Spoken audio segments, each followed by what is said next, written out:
Fíjense que, bueno, buenos días a todos.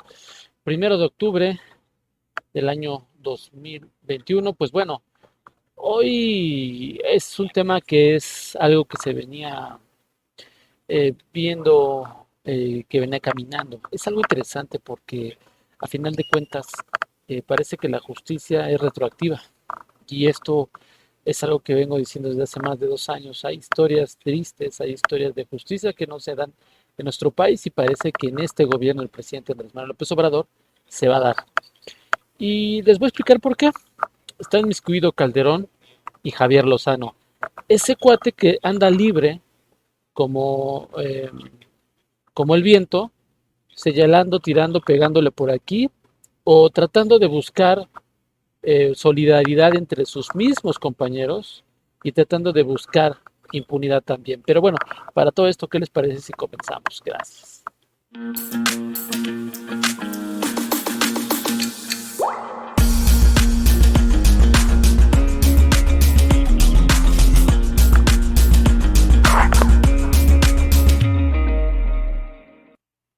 Es interesante, como les digo, porque pareciera que la impunidad para muchos es aliarse con otros, ¿no?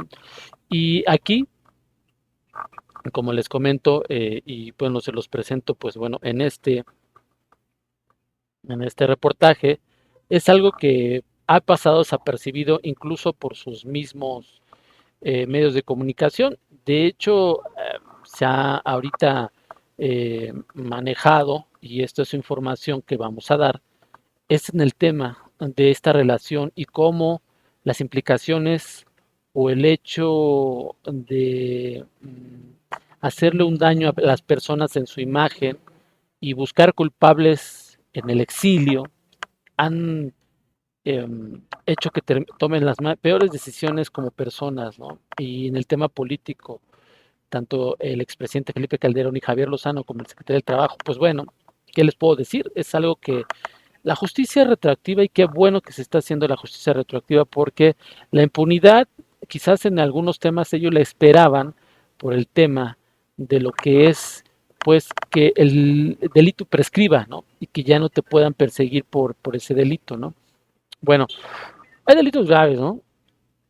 Como pues el homicidio culposo, el homicidio. Cuando tú matas a una persona, eso es lo más feo, lo más horrible, ¿no? O cuando tu acción tuvo que ver con esa muerte de esas personas, ¿no? Directa o indirectamente o totalmente planificado. Puedes hacer unos business, es más, puedes robarte el dinero, pero ya matar a alguien, digo, cada uno tiene es un delito y cada uno tiene su castigo, ¿no? Pero ya hacer eso, híjole, sí se me hace lo más bajo. Por eso Javier Lozano es el saco de pus, porque realmente la pus lo que es puro veneno, ¿no? Es algo dañino, algo que tu cuerpo a veces genera, ¿no?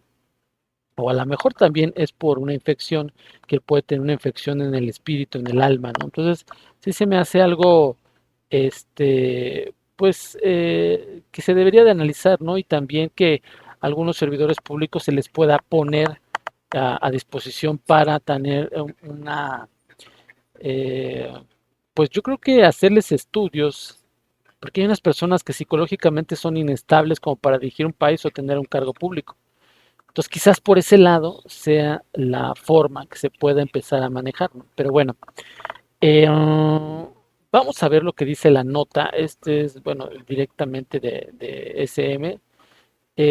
Y llama mucho la atención porque eh, pues así es, desgraciadamente, así es. Esto es porque fue un comentario de Álvaro Delgado y dice, así usó Calderón al foro para dejar atrapados a los mineros y le pagó 4.6 millones. Esto es el tema Álvaro Delgado. Pero bueno, leo textualmente como está la nota para que no haya pues, problemas de que pues, eso no dice, que eso sí dice. Y bueno, leo textualmente. Este es del portal, sin embargo, que lo retoma MSN Noticias.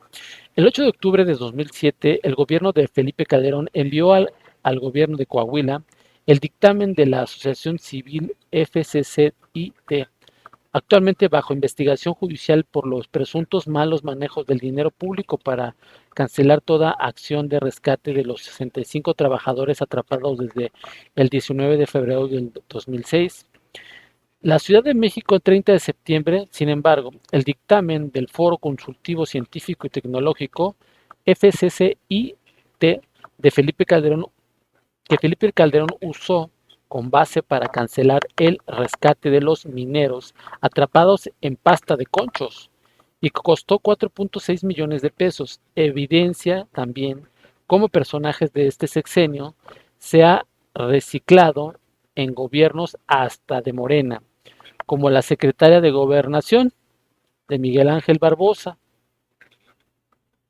En Puebla, Ana Luisa Gil Mayoral, cuñada de Alejandra Sota, vocera del expresidente Gil Mayoral, directora general de Protección Civil de la Secretaría de Gobernación, Calderón envió al gobierno de Coahuila el 8 de octubre de 2007 el dictamen de los manejos de dinero público para cancelar toda acción de rescate de los 65 trabajadores atrapados desde el 19 de febrero de 2006.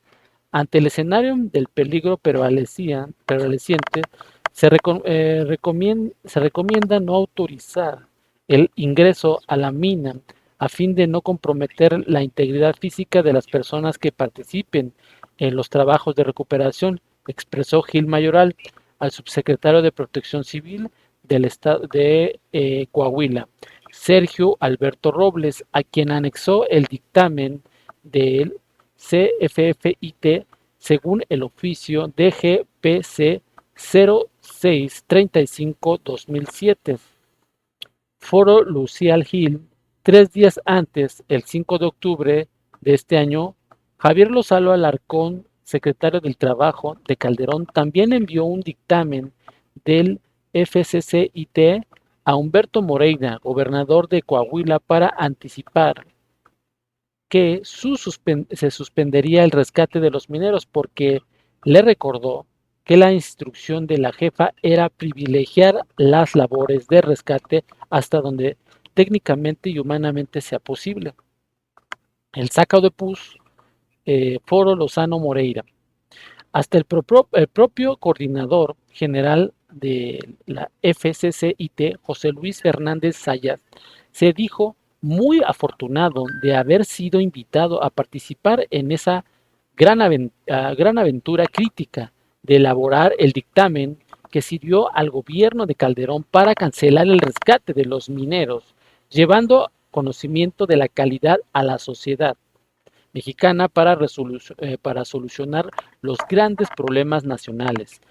En su informe de actividades de junio de 2006 y 2008, Fernández Sayas detalló que para elaborar el dictamen el FCCIT convocó a un panel internacional de expertos de seguridad en minas que realizó los análisis y preparó el informe que fue revisado por un grupo multidisciplinario de académicos. Sus puntos de vista y observaciones fueron tomados en cuenta para la preparación de un dictamen. Una propuesta muy importante que se derivó de estos trabajos fue el consejo respecto de las creaciones de un centro público de investigación en el área de la minería, escribió Fernández Sayas y concluyó.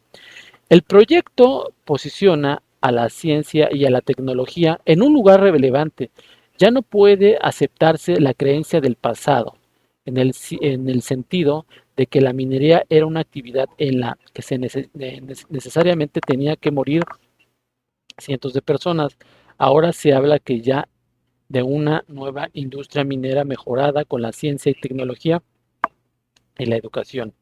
Dice, pero así como Fernández Sayas ocupó el gobierno de Enrique Peña Nieto los cargos de director del Sistema Nacional de Investigadores del CONACYT, director general de Investigación Científica y Tecnológica y Medio Ambiente de la Secretaría de Energía, Lozano Alarcón, se adhirió al proyecto de Peña como senador y luego como vocero del candidato priista de José Antonio Meade, y Gil Mayoral es desde el 24 de febrero de este año la mano derecha del gobernador Barbosa Huerta en la Secretaría de Gobernación, luego de que se incorpora a esa administración de Morena como titular de la Coordinación General de Protección Civil Estatal.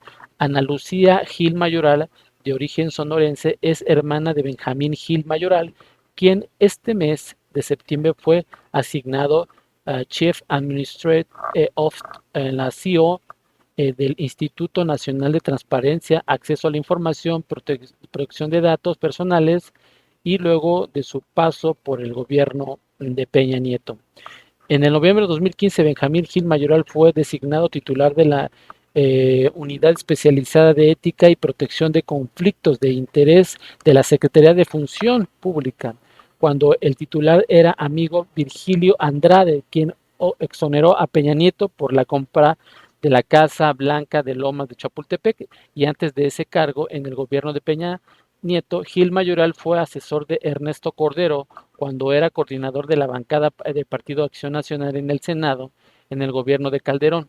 Fue secretario ejecutivo de la Comisión Intersecretarial para la Transparencia y Combate a la Corrupción y jefe de la Unidad Política para las Transparencias, mientras que su esposa Alejandra Sota era vocera del gobierno federal, y como su marido Sota Mirafuentes también encontró acomodo con Peña Nieto, cuyo gobierno le otorgó millonarios contratos a las empresas de su propiedad. Integra Metas Estratégicas S.A.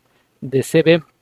Uno de los contratos de Peña a Sota, cuñada del secretario de Gobernación de Puebla, fue casi por 20 millones de pesos para elaborar encuestas para el sistema de administración tributaria, el SAT, cuando Luis Videgaray era secretario de Hacienda.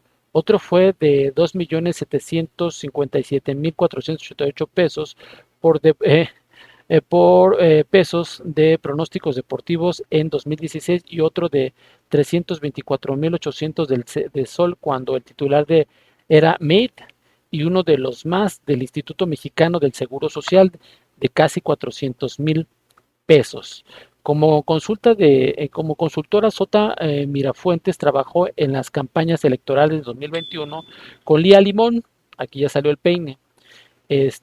Aquí aparece Lía Limón, quien ganó la alcaldía de Álvaro Obregón, y pretenden ser candidatas a la jefa de gobierno para el 2024, y del Vidal y Llaneras, alcalde de Morena de Azcapotzalco, quien fracasó en su reelección. Bueno, pues esto es lo que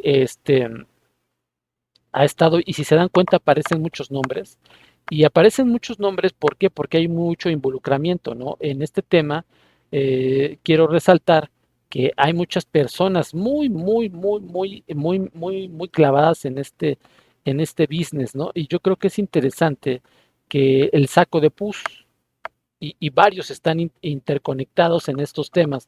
Es importante señalar que poco a poco la justicia retroactiva va a ir retomando y va a ir atando cabos donde hay gente inculpada. Por eso realmente el posicionamiento en las alcaldías de la Ciudad de México buscaban y buscan más bien temas de impunidad y tener un gran tejido de operación para poder tener cerca y tener en operación el tema de la Ciudad de México. Van por eso, porque saben que no pueden competir para el 2024, pero pueden boicotear, pueden confundir a la gente electoralmente hablando para posicionarse del corazón de la República, que es la Ciudad de México, y por ahí van caminando las cosas, por ahí se van a ir mejorando, perdón, se van a ir tratando de meter como la humedad, pero es necesario que empecemos a detonar estas bombas y empezar a despejar el área y empezar a señalar a los que están involucrados en este tipo de temas, porque todo está interconectado: poder, complicidad y corrupción, y todo por el maldito dinero. Señores, ¿qué les parece esta pequeña reseña de lo que está sucediendo y lo que va a seguir caminando? Porque esto no se termina. Justicia retroactiva, gracias a este gobierno del presidente Andrés Manuel López Obrador, Unidad de Inteligencia Financiera, y gracias también para señalar que yo creo que en el ámbito de la información hay muy poca gente que está comprometida realmente a informar lo que realmente se tiene que informar para que la vida pública de este país sea más transparente y trascienda a más todavía. Gracias, nos vemos en otro video y chau chau.